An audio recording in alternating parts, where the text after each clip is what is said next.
Welcome back, everyone. So, let's go over the consequences. Actually, really, this is an article about climate change. Yeah. I guess, big picture. We've all noticed, I think, at this point, that temperatures are rising, not just here in Korea, but all over the world. We are feeling the effects of climate change. And of course, so are the plants and the crops, and I guess the animals too. But certain crops are more picky about the kind of climate they like to grow well in. So, the type of cabbage commonly used in kimchi is called the Napa cabbage. Rather incorrectly in English, we tend to call it Chinese cabbage. How dare we? But this one is quite temperamental. They like about 18 to 21 degrees is their primary temperature for growing well.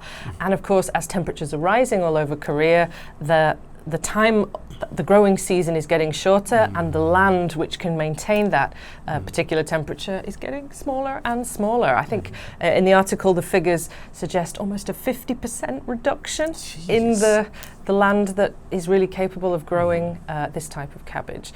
So they predict maybe in the future this could reduce down to zero Napa cabbage crops.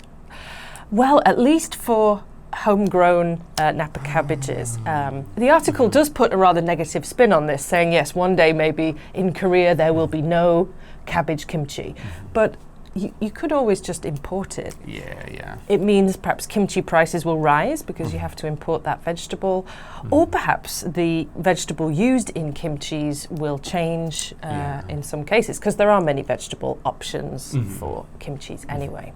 But don't panic too much just yet. I think it's not the complete end. It's just probably going to be harder to grow the cabbages here in Korea. Yeah. So, sad news for one of Korea's traditional foods. It might get a bit tougher. Although I would assume as climate change is happening, the further north you go, the easier it is to grow that cabbage.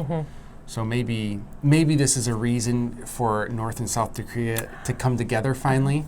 It's all about the cabbage, getting kimchi. The kimchi peace agreement. Ah, yeah, the kimchi peace deal. Let's think about it, North Korea. Yep. Come on, let's help one another. Yeah. For the kimchi. So let's get into a few more of the wider discussion questions with John. So how do you feel about the idea of traditional foods changing due to climate change? I haven't felt it too much. I will admit that. I haven't felt it too much. I've heard about like coffee being really affected. I do like coffee and I do drink it. I'm not the best one to talk to find those minute differences of coffee, you know? So I haven't tasted the climate change. Oh, there are people who can taste the difference. Who claim it is there. Believe it or not, they claim it's there. But yeah, I haven't been really affected with the climate change of anything like that. But the idea of it is sad. Like, countries have developed this traditional way of whatever food they're making because of generations of history, right? The only thing maybe I'll do is put a positive spin.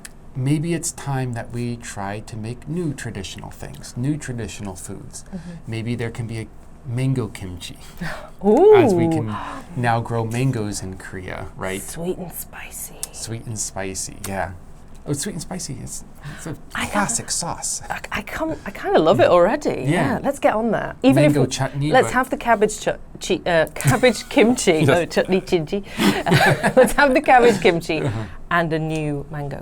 Yeah, I think let's try for some new traditions, and maybe in 1,000 years, when people are eating the mango kimchi and thinking that it's such a traditional dish, how could we ever lose this? We started it. I like that, yes. As times pass on, I guess we always have to start new things, and they become tradition if they go on for long enough.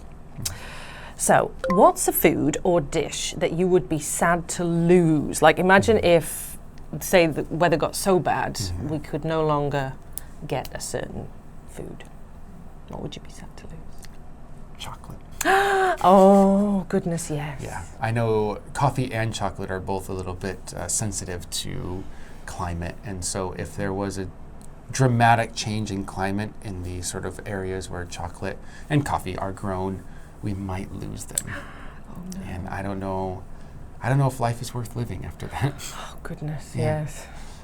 Like, I guess you could keep going further up north, but I've heard the problem is the soil at that point. Like, yeah, the climate's perfect here, but the soil isn't. It's too much clay or too much, what is it called? Fallow or whatever? No, that's a bad field. Lye. Too much lye or too much clay. It's like there's different combinations of stuff in the soil and it just doesn't work as well. We could lose chocolate. Can you imagine that world with no chocolate? A world with no chocolate would be a very dark place. No pun intended, dark chocolate. R.I.P.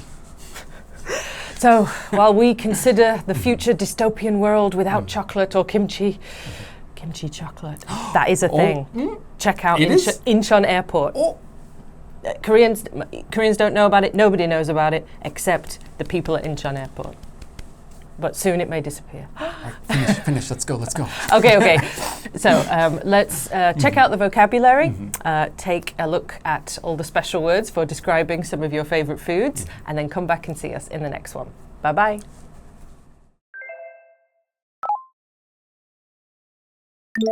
Fall victim to. Fall victim to. Climate change. Climate change. Manufacturer. Manufacturer. Pickle. Pickle. Optimal. Optimal.